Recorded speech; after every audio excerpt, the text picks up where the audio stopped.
Hey, Silas here. I'm going to now read the article, the Google Manifesto that I mentioned in my previous video, why Google firing of James Damore is good. So James Damore is now, that's the name now of the person who released, the Google engineer who released a 10-page document decrying the ideological bent that was in the company. He made the statement that he was making the case that the diversity hiring was actually harming both productivity in the company and the people that it was ostensibly supposed to be helping. Now, I didn't really think I was going to actually read the article because I'd been somewhat aware of what I thought it was going to say, but then now it's led to an actual firing of him, and I feel that a lot of people are commenting on this without actually having read it. And I personally know there's some situations where a lot of people might have been like me and actually been like, okay, I'm not actually going to read that thing. It's 10 pages. But 10 pages isn't really that much. So I was reading an article, working on this why Google firing James Damore is good thing, and with Ben Shapiro's article from the Daily Wire. Link is actually in this link there in this article down here on the links page. There'll be links in the low bar to that. I'll link to this post, and I decided, okay, I'm actually going to read this.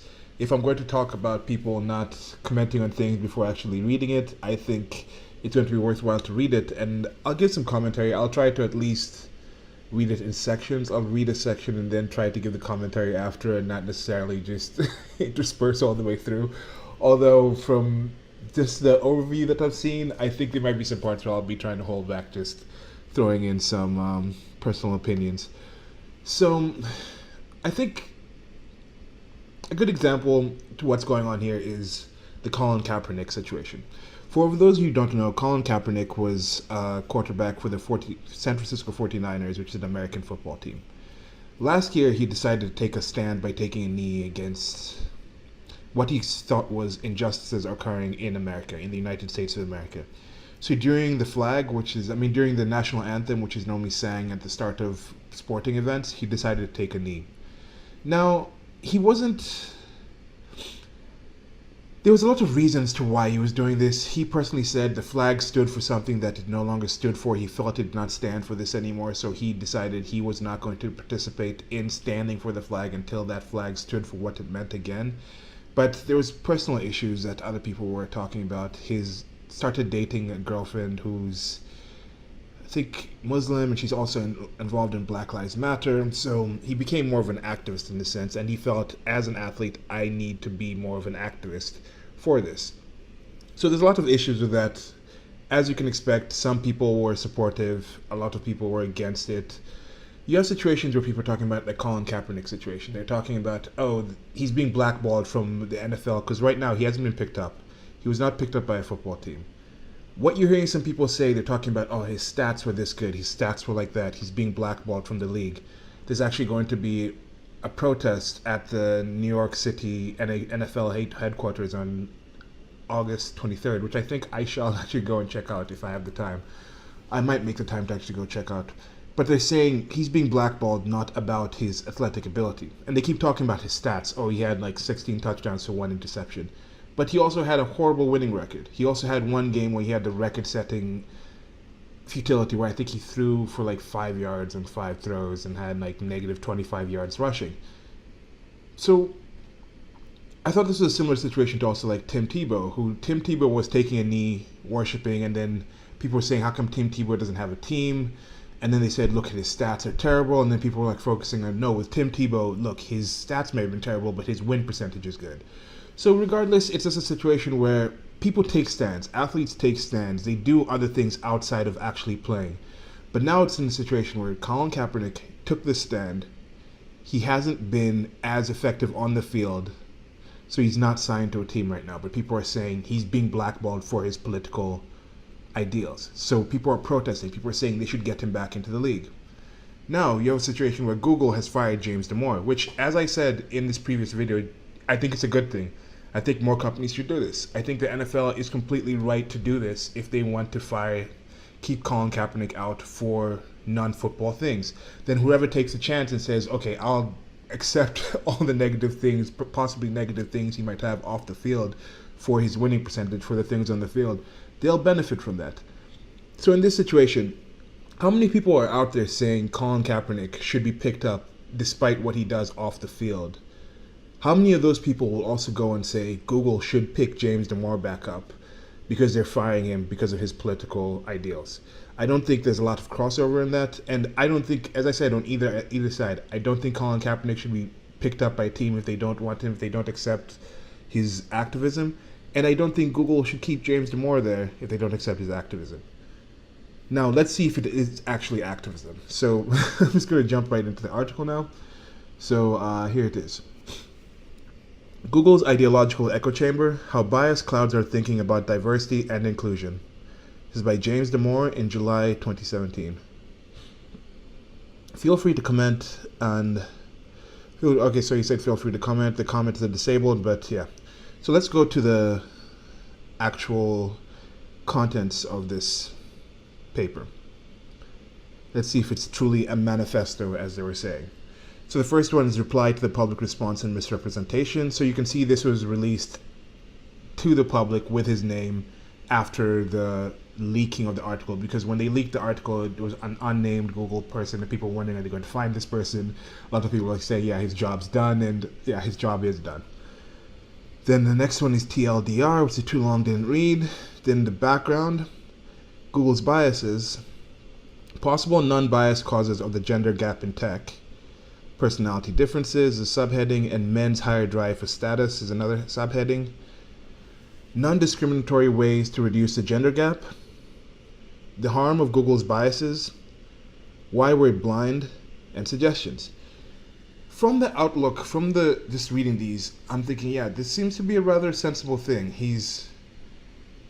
Okay, let's take out the parts where he's responding to the reaction from the public. Let's just go from the background, Google's biases. He's adding the background, putting it into context. Then he's talking about the situation that he thinks are there. And he says possible non-biased causes for the gender gap in tech. So he's saying, okay, he's not saying it doesn't exist, but he's saying these are the possible reasons it exists. Then he's offering actual solutions with the non-discriminatory ways to reduce the gender gap, and then he's stating the harm of those biases, and then why we're so blind. So it doesn't seem like he's saying none of these things exist. He's saying, okay, this exists, I think this is the effect, and I think these are possible solutions, which seems to be a constructive way to have a conversation. You have a lot of people saying, oh, we want to raise awareness, we want to spark a conversation, and then when the conversation happens, the person gets shushed or no platform. Okay, so get into this. Reply to the public response and misrepresentation. I value diversity and inclusion. I'm not denying that sexism exists, and don't endorse using stereotypes. When addressing the gap in representation in the population, we need to look at the population level differences in distributions. If we can't have an honest discussion about this, then we can never truly solve the problem. Psychological safety is built on mutual respect and acceptance. But unfortunately, our culture of shaming and misrepresentation is disrespectful and unaccepting of anyone outside its echo chamber. Despite what the public response seems to have been, I've gotten many personal messages from fellow Googlers expressing their gratitude for bringing up these very important issues, which they agree with but would never have the courage to say or defend because of our shaming culture and the possibility of being fired. This needs to change. So here he's talking about this. As I said, this is something that I'd been seeing and following in different fields, in different tech fields, different business fields. The progressives, the social justice whiner type enter and infiltrate, and then they normally agitate to get somebody in a position of power, a manager, a CEO, or somebody up top, or a diversity officer type position brought in, and then they start replacing the people in the company, or they start making their ideology as part of company policy. Which is why I said before, I think the firing thing, there's probably a company policy that he did violate by releasing this, so his firing is probably just. They said he's actually going to try to sue them, which I don't think he has a leg to stand on, but I think Google is going to settle anyway just to avoid the negative PR, negative public relations, negative appearance of having a court case out there.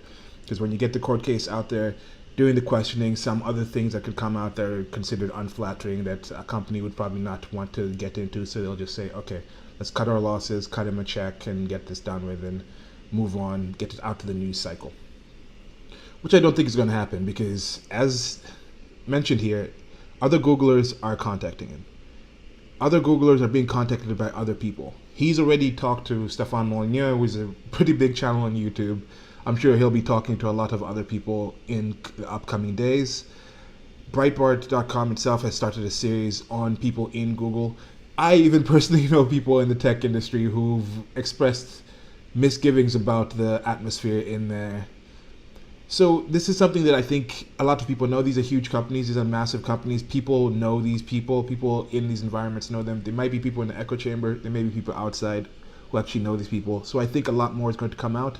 And as I said in the previous video, this is a good thing. I want companies to express their ideology and hire according to ideology. Okay, so the TLDR. Too long, didn't read. Point 1.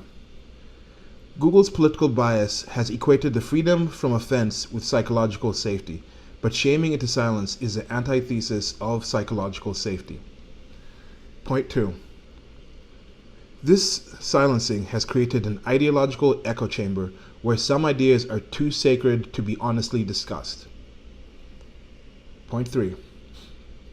The lack of discussion fosters the most extreme and authoritarian elements of this ideology. Extreme meaning all disparities in representation are due to oppression. Authoritarian meaning we should discriminate to correct this oppression. Next point.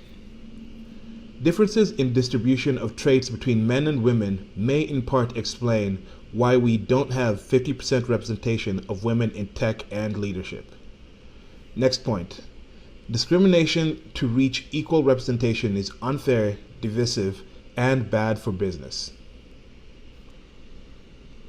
So I think this was just kind of summarizing what's going to go on in the actual article if you don't want to read it like I was thinking before. But since I'm going to read it, I'm not going to touch on these too much and actually touch on them when we get to them in the actual body of the article or of the paper or the piece or whatever you want to call this. So far it doesn't seem like a manifesto. Okay, background. People generally have good intentions, but we have biases which are invisible to us. Thankfully, open and honest discussion with those who disagree can highlight our blind spots and help us grow, which is why I wrote this document.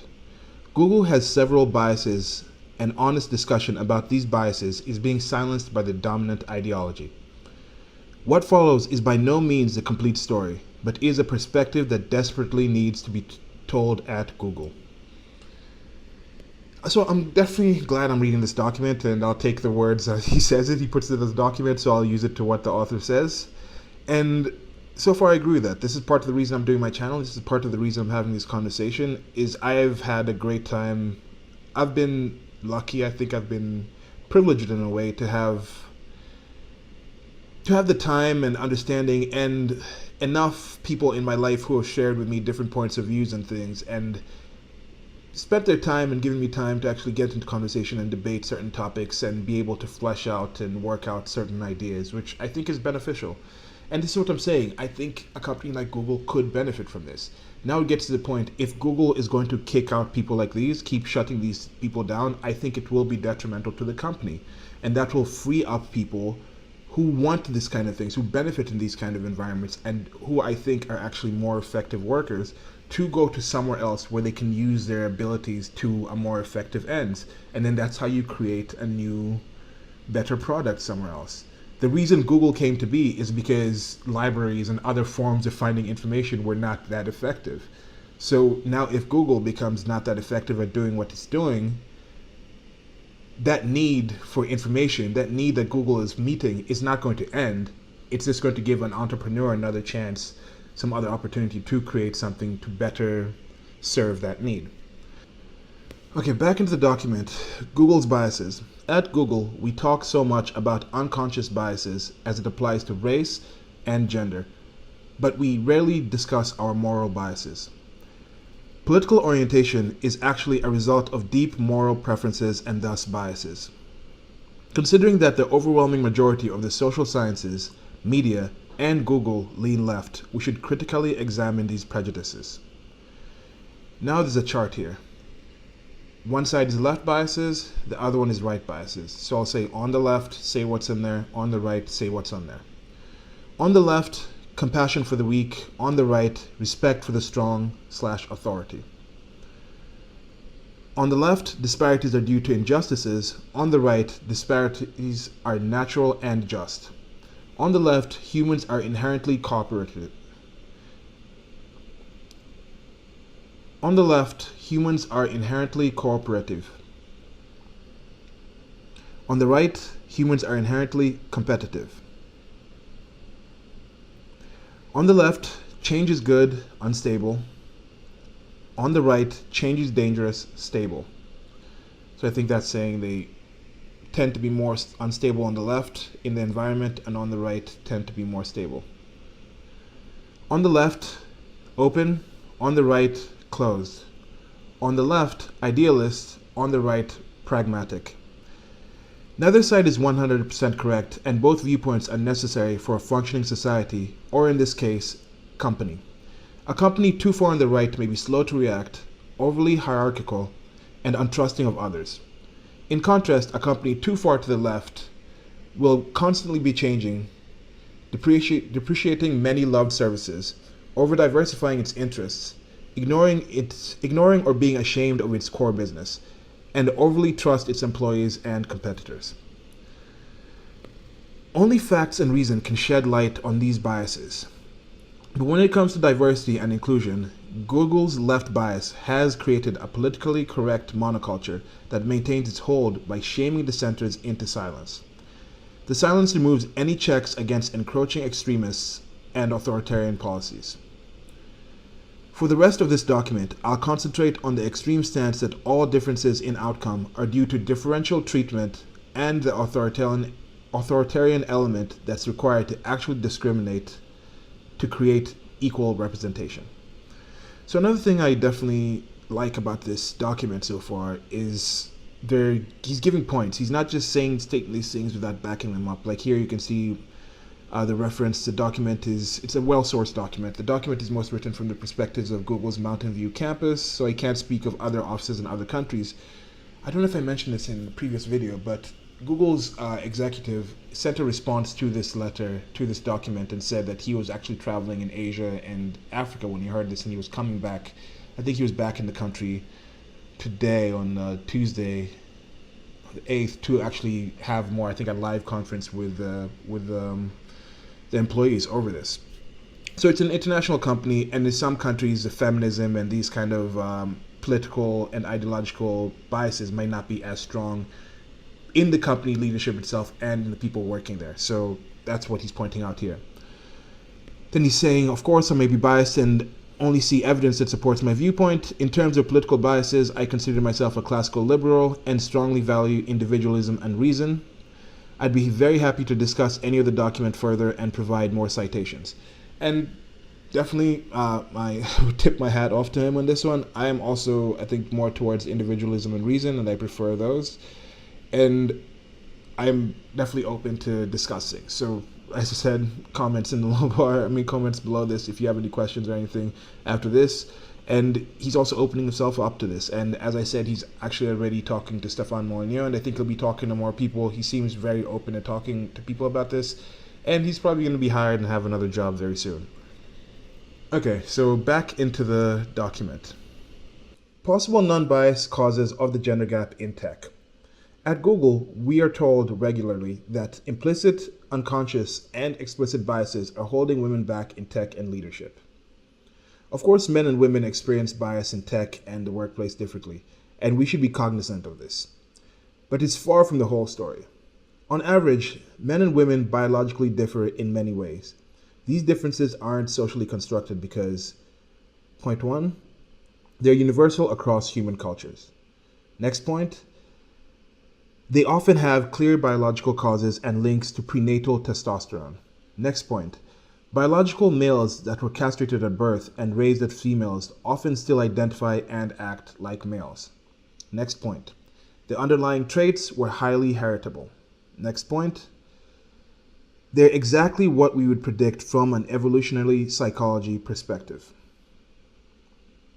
Note, I'm not saying that all men differ from all women in the following ways, or that these differences are just, quote unquote. I'm simply stating that the distribution of preferences and the abilities of men and women differ in part due to biological causes, and that these differences may explain why we don't see equal representation of women in tech and leadership. Many of these differences are small, and there's a slight overlap between men and women. So you can't say anything about individuals given these population level distributions. And now there's a chart here that's just showing the trait with a purple line and a green line. So people have a significant overlap on the trait on the chart, and you can see the chart here if you're watching the video. If not, it's just, imagine just a small hill with a purple line slightly behind a similar hill that's a green line. So below that it says reducing people to their group identity and assuming the average is a representative ignores this overlap that is bad, and I don't endorse that. So now that's taking the average, putting a purple line and a green line at the average points. And he says, okay, now if you assume that every single person on the average of that, you're ignoring all the overlap that is on the right and left of these lines.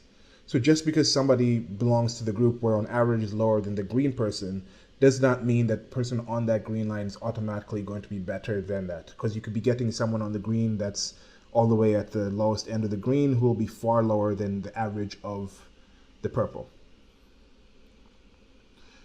And going back into this, again, you can see the unfortunate thing with these things is you have to keep saying this not all thing.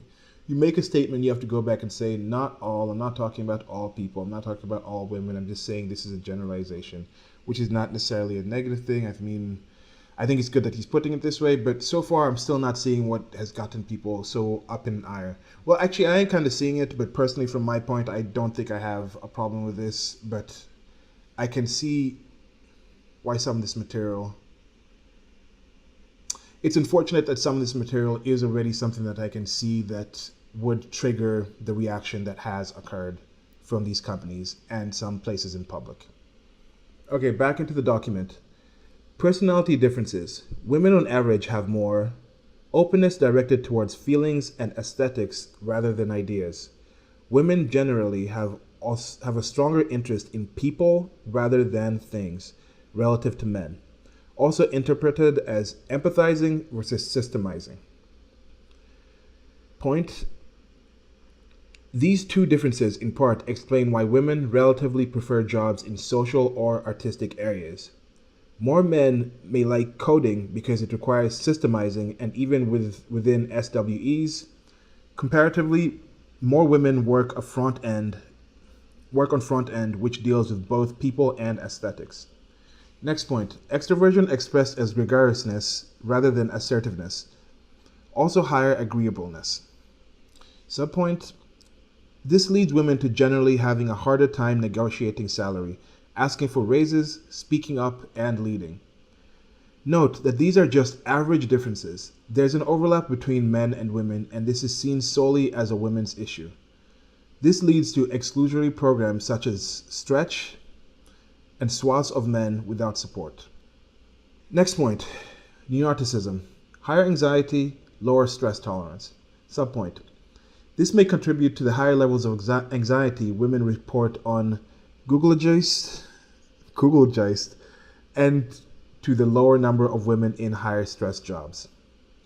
Note that the contrary to what social constructionists would argue, research suggests that greater nation-level gender equality leads to psychological dissimilarity in men's and women's personality traits.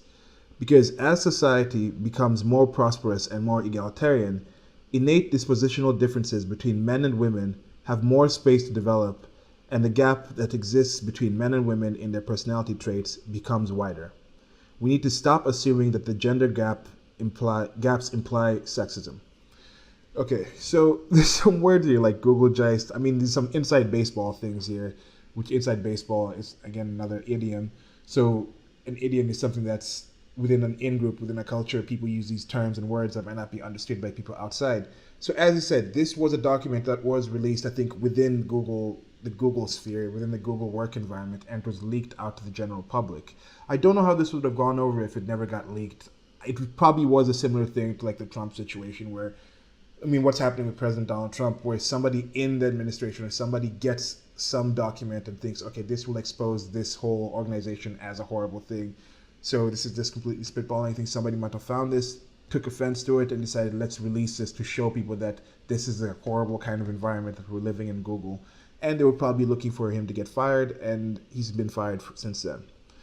But these, as I mentioned, we're a sexually dimorphous species. There's going to be differences between the males and females in our species. And I like these differences. You know, if everything was good for the goose, if everything that was good for the goose was good for the gander, then we'd all be geese. That's a thing I like saying. Gonna be shirts of that soon. But yeah, there's differences. That's why I like women. We complement each other. The male and females of the human species complement each other, and we are built for and organized for different things. And even just in general, even if you have all men, if you have all women, there's different personalities, different abilities, and there's a division of labor for this purpose. That's the reason you form teams, because you need people with different abilities and different things. Diversity is not a negative thing, but are you actually getting diversity that is valuable to your situation? For example, there's no one perfect height, but if you're in a basketball team and you say, okay, we need a diversity of heights, you don't need to have somebody who's 4 foot tall on your basketball team. If you decide to have athletic people who are equally athletic, equally fast, and all of them are over 6'5", that's not necessarily considered a negative thing when it comes to basketball.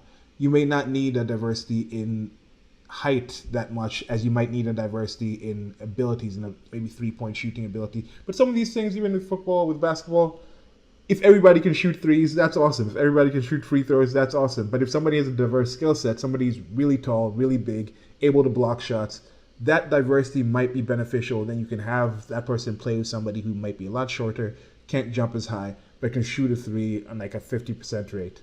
So yeah. Okay, back into the document.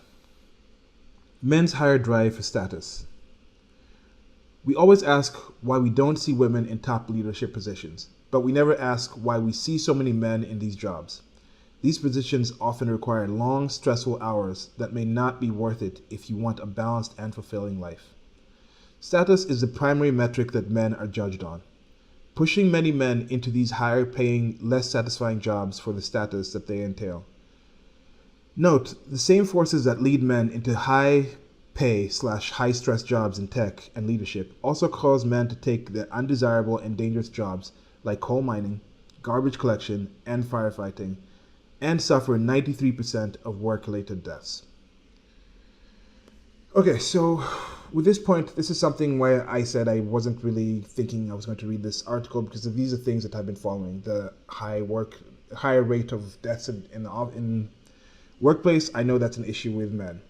There was just an article I saw, few articles pointing out that now there's been an increase in suicides by girls in America, and this uptick is still putting them, I think, there was this thing about there's an uptick in suicides by girls, but they still put them, I think, percentages, at least double-digit percentages lower than the amount of boys that commit suicide. The amount of boys that commit suicide is way higher than it is for women, for girls, but that's something that's a new thing. And I do understand that. Men and women are treated in different ways. Males and females are going to be treated in different ways. And a lot of the times we focus things in society on the aspect of how does this affect women. It's a gynocentric society, whether we want to admit it or not. Okay, jumping back into the document. Non-discriminatory ways to reduce the gender gap. Below, I'll go over some differences in distribution of traits between men and women that I outlined in the previous section and suggest ways to address them to increase women's representation in tech without resorting to discrimination.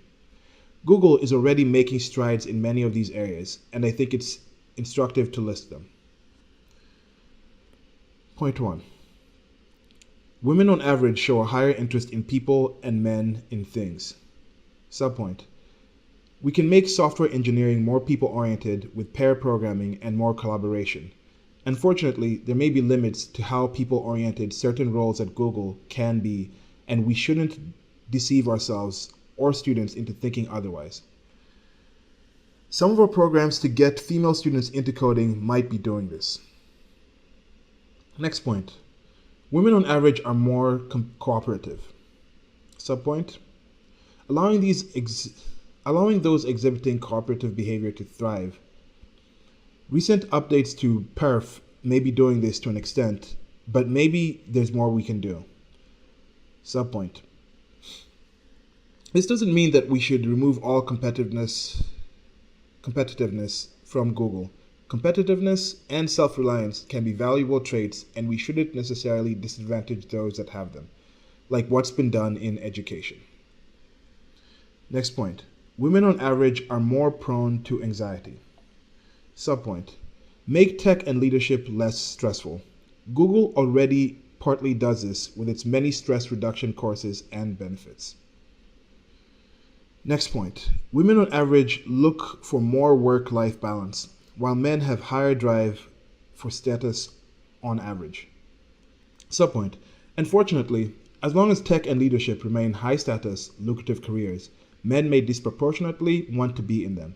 Allowing and truly endorsing as part of our culture part-time work, though, can keep more women in tech. Next point. The male gender role is currently inflexible. Subpoint. Feminism has made great progress in freeing women from the female gender role, but men are still very much tied to the male gender role. If we as a society allow men to be more feminine, quote unquote, then the gender gap will shrink, although probably because men will leave tech and leadership for traditionally feminine, quote unquote, roles. Philosophically, I don't think we should do arbitrary social engineering of tech just to make it appealing to equal proportions of both men and women. For each of these changes, we need principled reasons for why it helps Google. That is, we should be optimizing for Google, with Google's diversity being a component of that.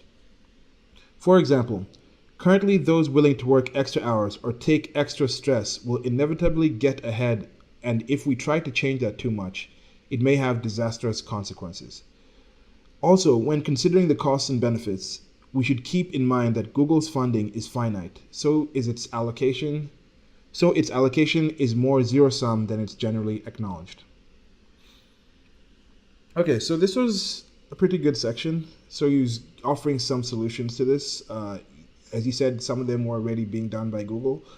I'm not going to go into whether I agree or not with some points. Like, I think, okay, feminism definitely has made great progress. I don't know, progress is just a term that things have been moving. I don't know if it's a positive thing. You see, he says progress, and it's good things here. He said great progress. He didn't say positive things, because he's just saying freeing women from the female gender role, and that's true. Females in general in the West have more freedom in how they express their roles, how they express themselves in public.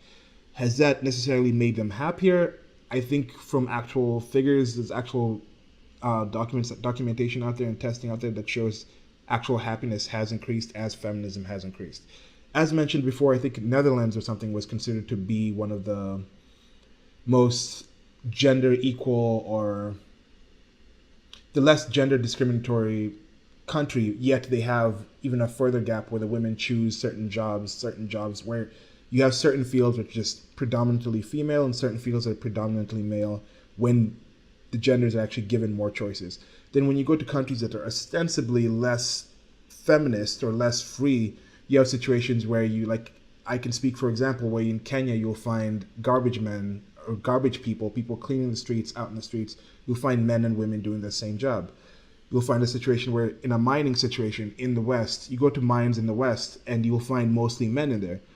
When you go to Africa and you find people digging, you find people in working these manual labor jobs, you'll find both men and women doing this. They don't have the benefit to actually choose and say, okay, women can choose less stressful jobs. You just got to do what you got to do to get that money. What are some other points in here? Okay, women on average show a higher interest in people and things. That's another repetition from before, which I think is true. Women also say that. They say, okay, we care more about men and men are more cold, and that's set in some situation. Women are more average, more cooperative. More work-life balance. And the judgment, the way men are judged, I think that one I definitely do agree.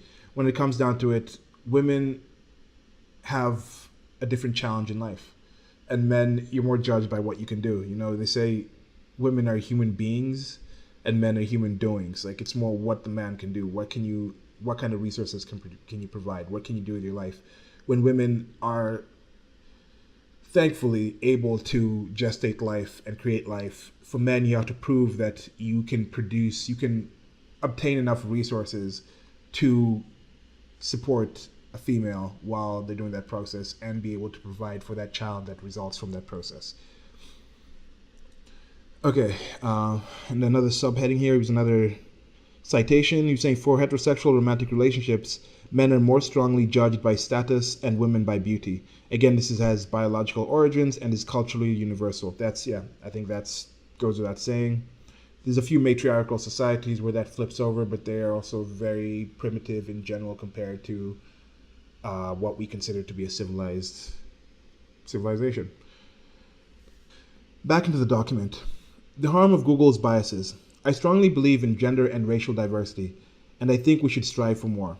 However, to achieve a more equal gender and race representation, Google has created several discriminatory practices. First point, programs, mentoring, and classes only for people with a certain gender or race. Next, a priority queue and special treatment for diversity, quote-unquote, candidates.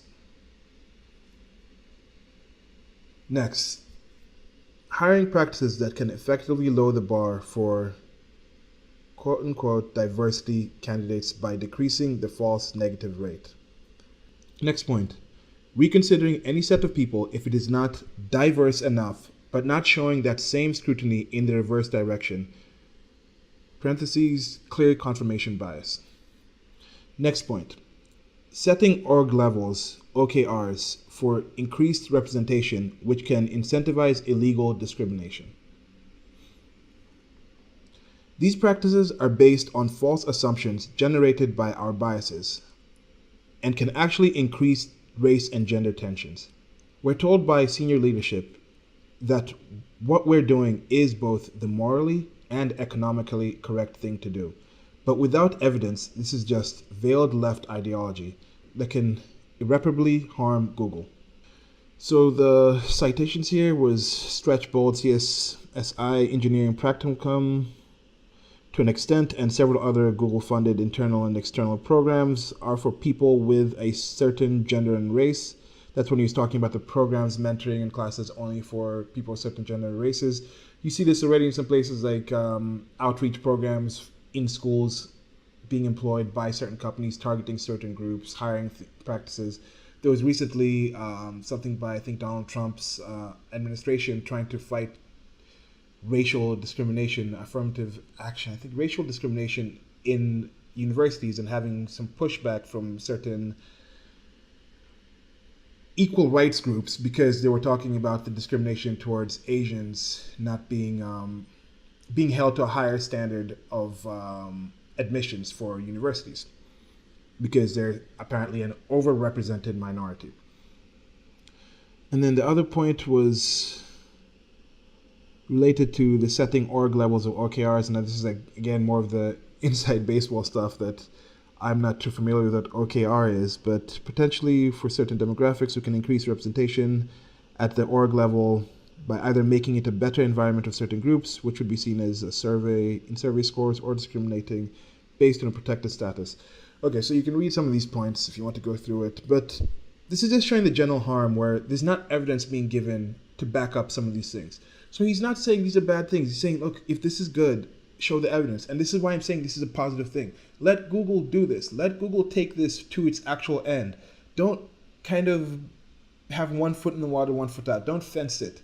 If Google thinks this kind of diversity thing is truly the way to do it, to focus more on what the people appear like, how the people look versus what they can do, and that's the kind of diversity you're going for, get that in there. Have your whole company be this way.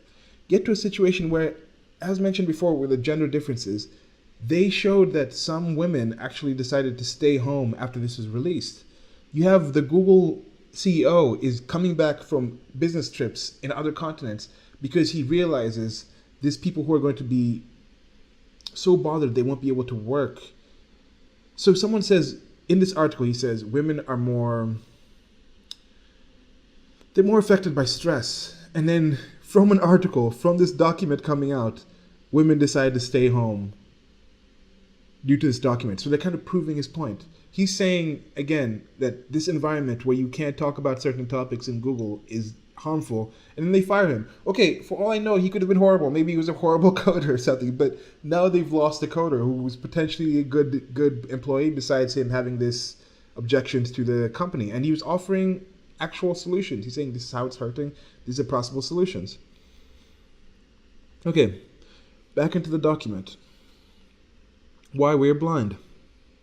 We all have biases and use motivated reasoning to dismiss the ideas that run counter to our internal values.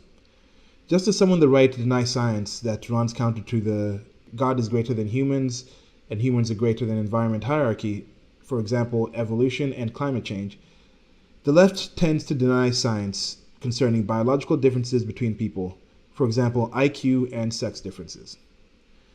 Thankfully, climate scientists and evolutionary biologists generally aren't on the right. Unfortunately, the overwhelming majority of humanities and social sciences lean left, about 95%, which creates enormous confirmation bias, changes what's being studied, and maintains myths like social constructionism and the gender wage gap. Google's left-leaning makes us blind to this bias and uncritical of its results, which we're using to justify highly politicized programs. In addition to the left's affinity for those it sees as weak, humans are generally biased towards protecting females. As mentioned before, this is likely evolved because males are biologically disposable and because women are generally more cooperative and agreeable than men. We have extensive government and Google programs, fields of study, and legal and social norms to protect women. But when a man complains about gender issues affecting men, he's labeled as a misogynist and a whiner. Nearly every difference between men and women is interpreted as a form of women's oppression. As with many things in life, gender differences are often a case of grass being greener on the other side. Unfortunately, taxpayer and Google money is being spent to water only one side of the lawn. The same compassion for those seen as weak creates political correctness, which constrains discourse and is complacent to the extreme sensitivity of PC authoritarians that use violence and shaming to advance their cause. While Google hasn't harbored the violent leftist protests that we're seeing at universities, the frequent shaming in TGIF and in our culture has created the same silent, psychologically unsafe environment. Okay, so, of course, still a lot of citations here. Good stuff. Talking about communism, one of them. Ironically, IQ tests were championed by the left when meritocracy meant helping the victims of the aristocracy. Yes, in nationwide aggregate, women have lower salaries than men for a variety of reasons. That's debunking the wage gap. The traditionalist system of gender does not deal well with the idea of men needing support. And political correctness is defined as the avoidance of forms of expression or action that are perceived to exclude, marginalize, or insult groups of people who are socially disadvantaged or discriminated against, which makes it clear why it's a phenomenon of the left and a tool of authoritarians. So yeah, here he is again. He's talking about gynocentrism here when he's talking about we focus on females for perfectly natural reasons. It makes complete sense that we do that. Now, some of those things I think will change. Things like the artificial womb, having the ability to make sperm and egg cells from stem cells from any cells. You can turn any cell into a reproductive cell, and it's going to change just who humans are. But as long as we still rely on the same biological process that we've evolved with, where women do control, they're the controlling factor in reproduction. If you have a society, if you have a culture, if you have a civilization does not focus on that, does not focus on protecting and serving those needs to a certain extent, you will just die off. That's just facts. It's science or whatever. Okay. He's talking about the same comparison seen as weak political correctness. The TGIF thing, I think it's something that where they send out every Friday, they send out like this article talking about the general transgressions and issues and things that have occurred. I came privy to this through some means, and so he's talking about the frequent shaming and TGIF. So there's ways. I mean, there's a reason this culture exists, and they do this. They reinforce it by shaming. And again, I'm not even against shaming. Like I said, this is completely okay. Let the company do this. If Google is going to be this company, let them do it. Let them hire in these things. Okay, back to the document. Suggestions. I hope it's clear that I'm not saying that diversity is bad, that Google or society is 100% fair, that we shouldn't try to correct for existing biases, or that minorities have the same experience of those in the majority. My larger point is that we have an intolerance for ideas and evidence that don't fit a certain ideology. I am also not saying that we should restrict people to a certain gender roles. I am advocating for quite the opposite. Treat people as individuals, not as just another member of the group, which is tribalism. My concrete suggestions are to, point 1, demoralize diversity. Subpoint, as soon as we start to moralize an issue, we stop thinking about it in terms of costs and benefits, dismissing anyone that disagrees as immoral and harshly punish those we see as villains to protect the victims. Next point, stop alienating conservatives. Subpoint, viewpoint diversity is arguably the most important type of diversity and political orientation, is one of the most fundamental and significant ways in which people view things differently. Subpoint, in highly progressive environments, conservatives are a minority that feel like they need to stay in the closet to avoid open hostility. We should empower those with different ideologies to be able to express themselves. Next subpoint. Alienating conservatives is both non-inclusive and generally bad for business because conservatives tend to be higher in conscientiousness, which is required for much of the drudgery and maintenance work characteristic of a mature company.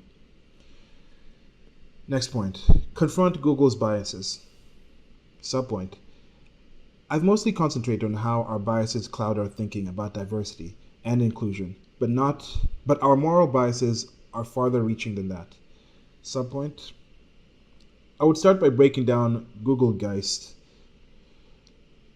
scores by political orientation and personality to give a fuller picture into how our biases are affecting our culture. Next point. Stop restricting programs and classes to certain genders or races. Subpoint. These discriminatory practices are both unfair and divisive. Instead, focus on some of the non-discriminatory practices I outlined. Next point. Have an open and honest discussion about the costs and benefits of our diversity programs. Subpoint. Discriminating just to increase the representation of women in tech is as misguided and biased as mandating increases for women's representation in homeless, work-related and violent deaths, prisons, and school dropouts. There's currently very little transparency in the extent of our diversity programs, which keeps it immune to criticism from those outside its ideological echo chamber.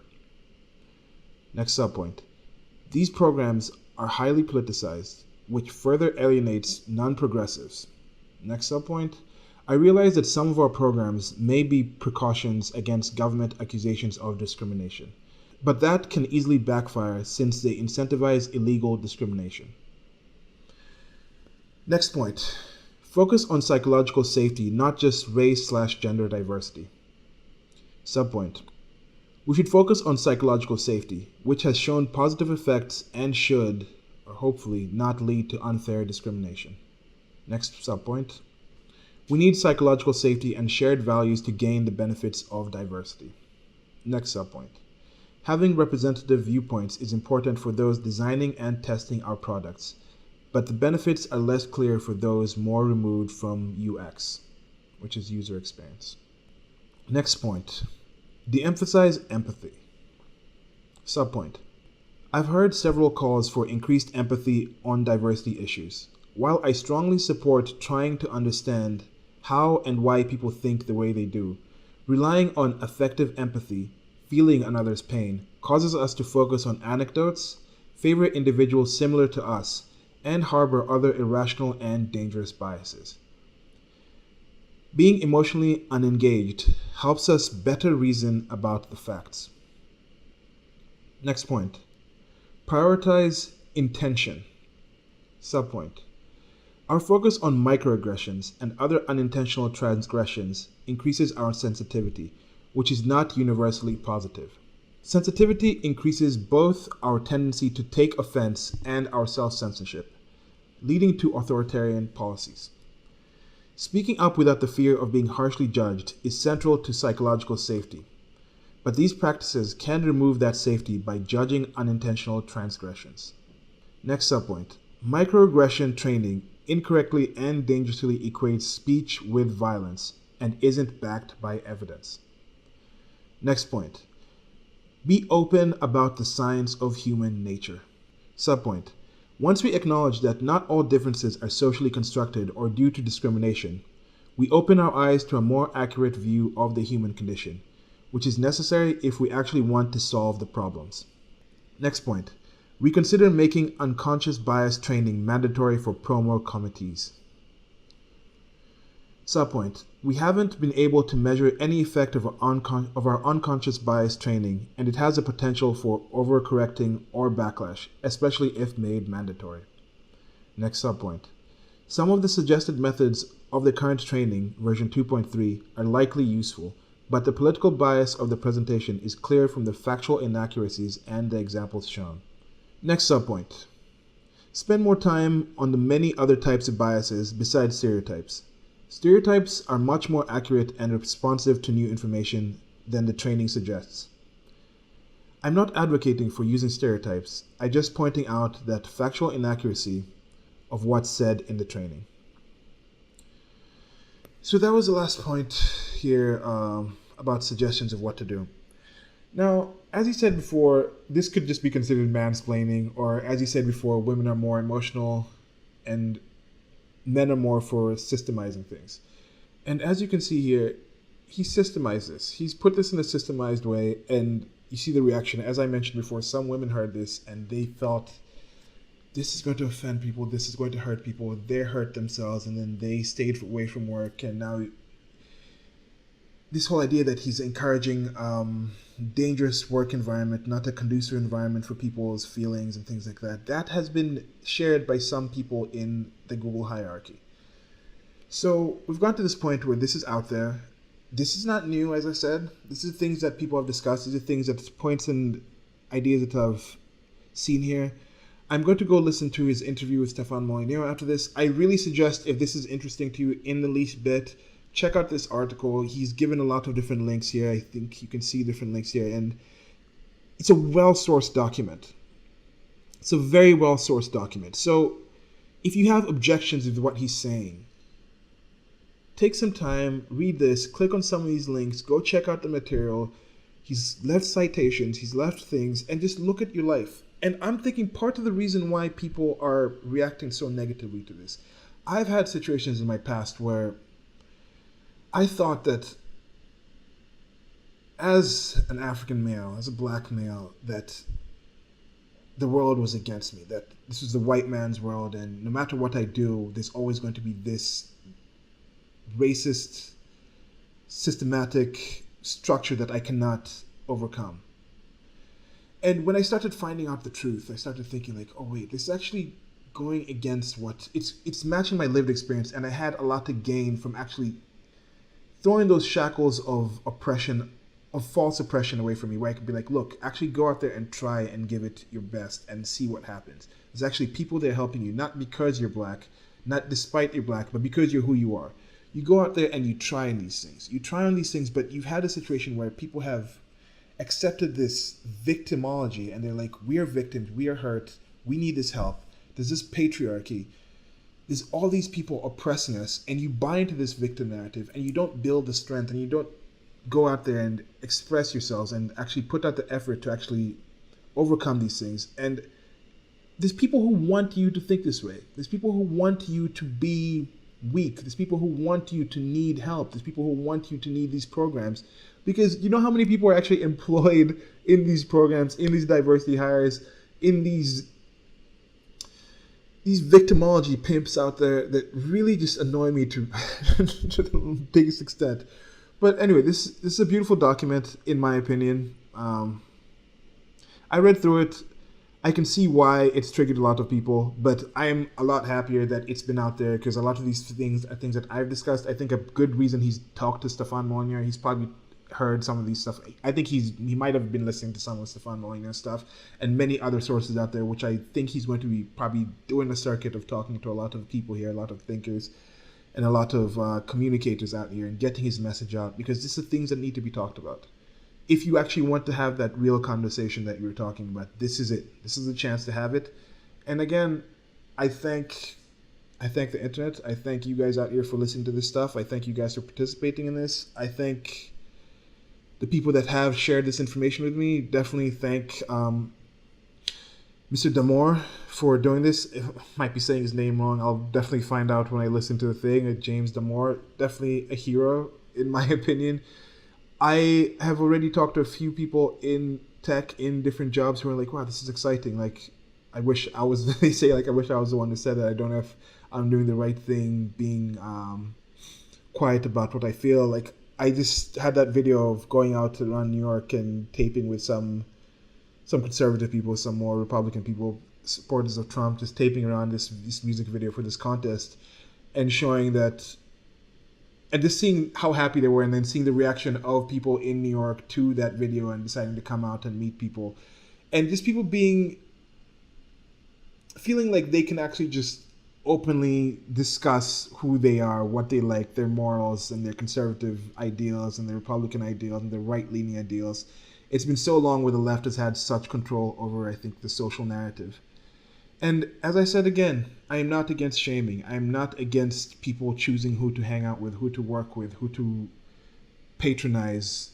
They just had this thing I think I saw where like some baker shop didn't want to make a Donald Trump cake for some 9-year-old. And like, you know, they had that whole thing with the cake thing where somebody didn't want to make a cake for a gay wedding, and they ended up shutting down that company. They ended up boycotting the company, getting their company shut down, the baker shop. I don't think that should happen to these people with the Donald Trump thing. If they don't want to make a Donald Trump cake, don't make a Donald Trump cake. Somebody else will make a Donald Trump cake.